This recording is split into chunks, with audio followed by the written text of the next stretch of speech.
Heya Cryptozens, it's 10 p.m. Pacific time. My name is Nikodemus, and welcome back to the Crypto Overnighter, where we take a nightly look at the crypto, NFT, and metaverse space. And keep in mind, nothing in this show should ever be considered financial advice. Hello, and welcome to Thursday, November 24th, 2022. Happy Thanksgiving. Now let's get to it. Ardana is a decentralized finance and stablecoin project on Cardano. In January, Ardana developers boasted that their project was almost done. In a tweet, they said, quote, "Almost all of the product smart contract development is finished. We could launch our products within a few weeks if we so wanted." Well, it looks like crypto winter is going to claim another victim. That is, unless they can find a new team to tag in, because Ardana's team is quitting. Suddenly, they stopped development on the project. They said that there were concerns about funding as well as the project timeline. The project is going to continue to be open source in the meantime. Ardana Labs will custody the treasury balances of the remaining funds, at least until another team comes along to pick the work up. In a tweet, they said, quote, "Development on Cardano has been difficult, with a lot of funding going into tooling, infrastructure, and security. This, alongside the uncertainty around the development completion, has led to the best course of action being halting development of DUSD." So the way this project was working, there's a pool of money, and this money was raised at an initial stake pool offering on July 4th. Now, in this case, instead of the dev team getting the funds, the dev team is getting paid in staking rewards. Now, for this project, those staking rewards are denominated in Dana. The problem comes when, like now, the staking rewards are worth almost nothing. Over the last year, Ardana's Dana tokens have fallen 99.85% in value.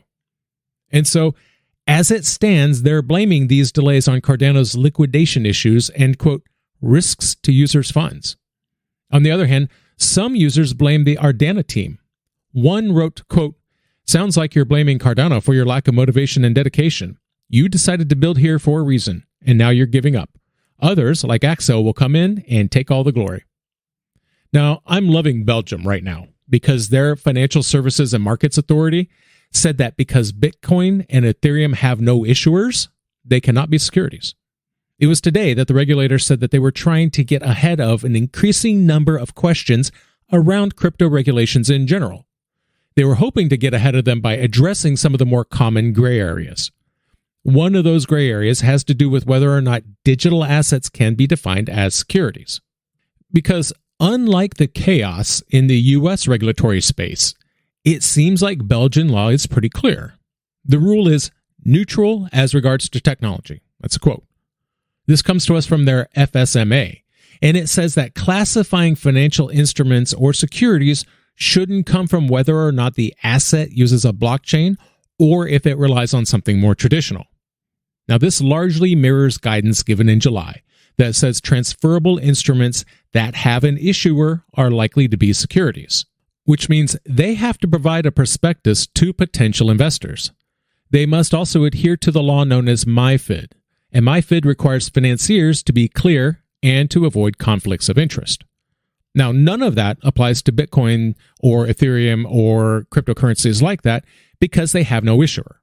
However, in their piece, they did say that even if those rules don't apply, there will be anti-money laundering procedures as part of the Markets in Crypto Assets law, which will require much the same thing.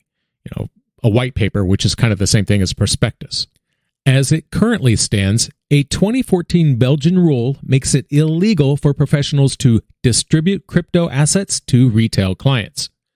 In the meantime, the European Parliament passed a vote on their Digital Decade program. This program means investing in a cross-border blockchain infrastructure that could happen as early as 2030. So this Digital Decade policy program is there to help businesses and public services digitize their work, and it also promises support for a, quote, pan-European blockchain-based infrastructure. This measure was passed in a plenary vote, and it wasn't even close, 529 to 22. So what it means is setting up multi-country projects that are designed to produce things like common data infrastructure, improvements to high-performance computing, 5G internet corridors, and investing in blockchain solutions. Now, there's something called the European Blockchain Service Infrastructure, or EBSI, and it is a cross-border plan involving the EU member states as well as Norway and Liechtenstein. Ukraine is kind of along as an observer. And the passage of this plan secures funding for EBSI for years to come. An EU spokesperson said, quote, "The EBSI aims to support cross-border public services leveraging the technology in an eco-friendly way. It uses blockchain in a permissioned way within EU governance provided by the EBP." Now, these multi-country projects have funding available to them from the EU's existing resources. For example, there's a 724 million euro pot of loans and grants from the Recovery and Resistance Facility. Now, both EU member states as well as private entities will be able to support or invest in these projects. So now let's take a look at the FTX news out of the Bahamas, because Bahamian regulators are unhappy. The Securities Commission of the Bahamas put FTX on blast, claiming that the exchange had mischaracterized their actions. And as always, this kind of thing comes down to money, because the regulators of the island nation are denying FTX's claims that they forced them to hand transfer from FTX to wallets controlled by the government of the Bahamas. On Wednesday, they called those allegations intemperate and inaccurate, their words. In response, they said that they got permission from the Supreme Court to move those funds for a reason, and that reason was to protect the assets against, quote, "the risks associated with hacking and compromise." And boy, howdy, did they get hacked. Now remember what happened. Shortly after SBF took his company into bankruptcy in the state of Delaware, the liquidators appointed by the Bahamas took their suit to a New York bankruptcy court. And now that's been cleared up. FTX submitted yet another court filing asking them to move the Chapter 15 proceedings to Delaware.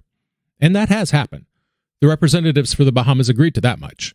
However, it was in that same court filing that FTX made the accusation, saying that the Bahamian government directed unauthorized access to FTX's systems. Now, the government allegedly wanted that access so that they could withdraw assets after FTX filed for bankruptcy protection, which shouldn't happen.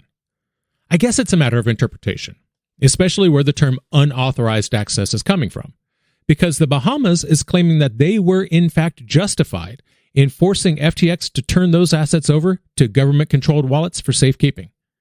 And on Tuesday, during the first hearing of the case, FTX's lawyers, while announcing that the Bahamas agreed to transfer the case to Delaware, James Bromley spoke out. Now, he is a partner at Sullivan and Cromwell, and he's in their finance and restructuring group. Bromley said that FTX has proof that, quote, "there have been the movement of assets out of debtors' estates to the Bahamas." And so, Securities Commission isn't hearing that. After the hearing, the representatives of the regulator said that it was concerning. They said it was concerning that FTX, quote, "chose to rely on the statements of individuals they have, in other filings, characterized as unreliable sources of information and potentially seriously compromised." Now, apparently, other FTX officials have made similar statements regarding significant thefts from the exchange. The Securities Commission is taking that as a sign. They said it, quote, "reinforces the wisdom of the Commission's prompt action to secure these digital assets. In the meantime, FTX is paying the very regulators who confiscated their funds." Because not only did the Supreme Court of the Bahamas order FTX to turn those assets over, they also ordered FTX to reimburse the agency for custodying those digital assets since they were seized. It was at that point, shortly after bankruptcy was filed, the Supreme Court of the Bahamas ordered those funds seized in the first place. Now that could start a bit of a slap fight between the U.S. and the Bahamas. Their order obligates the FTX digital markets, or FDM, to pay those maintenance and storage fees. The Supreme Court said, quote, "The order secured today confirms the Commission is entitled to be indemnified under the law, and FDM shall ultimately bear the costs of the Commission incurs in safeguarding those assets for the benefit of FDM's customers and creditors, in a manner similar to other normal costs of administering FDM's assets for the benefit of its customers and creditors. In the meantime, the UAE is revoking FTX's permission to do business in their country. Officials from the Dubai Virtual Assets Regulatory Authority, or VARA, said no clients were damaged by FTX because the Middle East North African division never got off the ground. FTX Meta was still in the preparatory phase before getting fully licensed to shut up shop.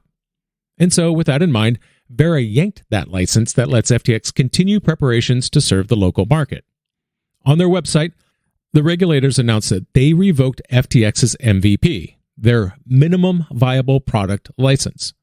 Citing the bankruptcy of FTX and Alameda Research, Vera said that they shut down that license before any clients were exposed. What that means is FTX Meta never got the chance to start operations or onboard investors. One of the steps that they had not completed yet was a domestic bank account, which is a common requirement for all virtual asset service providers, or VASPs, that want to do work in the UAE. Now, these service providers are being asked to provide disclosures. These disclosures are expected to help regulators pin down the degree of contagion within the UAE, as well as assess domestic market exposure.